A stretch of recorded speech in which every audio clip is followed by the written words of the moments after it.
रस्त्यावर नमाज पठणामुळे कारवाया होतात, इथे पालखीमुळे रस्ता जाम होतोय. सपा आमदार अबू आझमींचं वादग्रस्त विधान.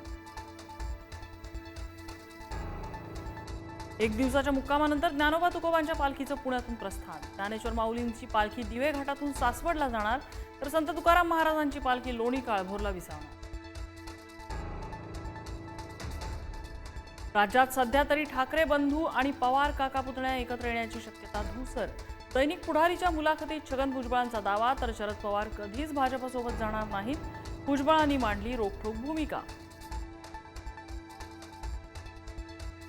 माळेगाव साखर कारखान्यासाठी दुपारी 4 पर्यंत 81% मतदान. अजित पवार सुप्रिया सुळेंनी केलं मतदान.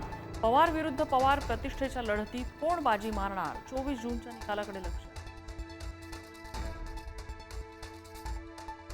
युतीबाबत आदित्य ठाकरे आणि उद्धव ठाकरे बोलत नाहीत, तर त्यांचे चमचे बोलतात. संदीप देशपांडेंची टीका.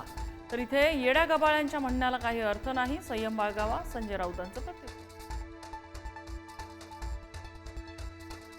कमॉन किल मी ऐवजी कमॉन सेव्ह मी म्हणा. ठाण्यात शिंदेंच्या शिवसेनेचं बॅनरमधून उद्धव ठाकरेंना प्रत्युत्तर. पुढील 3 दिवस कोकण, मध्य महाराष्ट्र आणि विदर्भाला मुसळधार पावसाचा इशारा. मुंबई आणि उपनगरांनाही येलो अलर्ट. 23 आणि 24 जूनला अतिमुसळधार पावसाचा अंदाज. रविवारी सुट्टीमुळे पावसाळी पर्यटन स्थळांवर तुफान गर्दी. लोणावळ्याच्या भुशी डॅम, सिंधुदुर्गाचा आंबोली आणि वावनकोंड धबधबा, तर कोल्हापुरात राऊतवाडी धबधब्यावर पर्यटकांची गर्दी.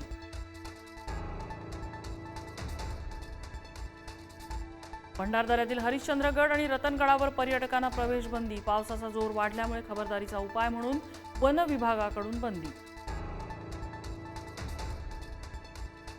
राज्यात केवळ 20% क्षेत्रावर पेरण्या झाल्याची माहिती. पावसात खंड पडल्याने खरीपाच्या पेरण्यांना विलंब.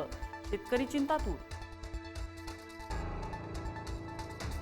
इस्रायल इराण युद्धात अमेरिकेची एंट्री. इराणच्या 3 आण्विक ठिकाणांवर अमेरिकेचा हल्ला. फोर्डो, नंताज आणि एस्फहानवरती बॉम्बचा वर्षाव. डोनाल्ड ट्रम्प यांची माहिती.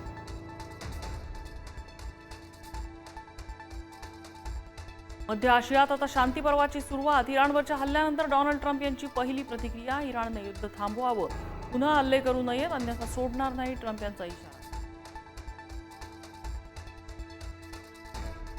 अमेरिकेच्या हल्ल्यानंतर इराणही प्रतिहल्ल्यासाठी सज्ज. सुरुवात तुम्ही केली, शेवट आम्ही करू, इराणचा इशारा. अमेरिकी सैन्य, नागरिक निशाण्यावर, तर येमेनमधील हुथी बंडखोरांचाही अमेरिकेला हल्ल्याचा इशारा. इराणवरील अमेरिकेच्या हल्ल्यानंतर इस्रायलमध्ये आणीबाणी लागू. शाळा महाविद्यालय बंद. डोनाल्ड ट्रम्प यांचा इराणवरील हल्ल्याचा निर्णय इतिहास बदलेल, नेतन्याहूंची प्रतिक्रिया. पहलगाम हल्ल्याप्रकरणी लष्कर ए तोयबाशी संबंधित 2 जणांना एनआयएने केली अटक. पाकिस्तानातून आलेल्या 3 दहशतवाद्यांना आश्रय दिल्याची माहिती.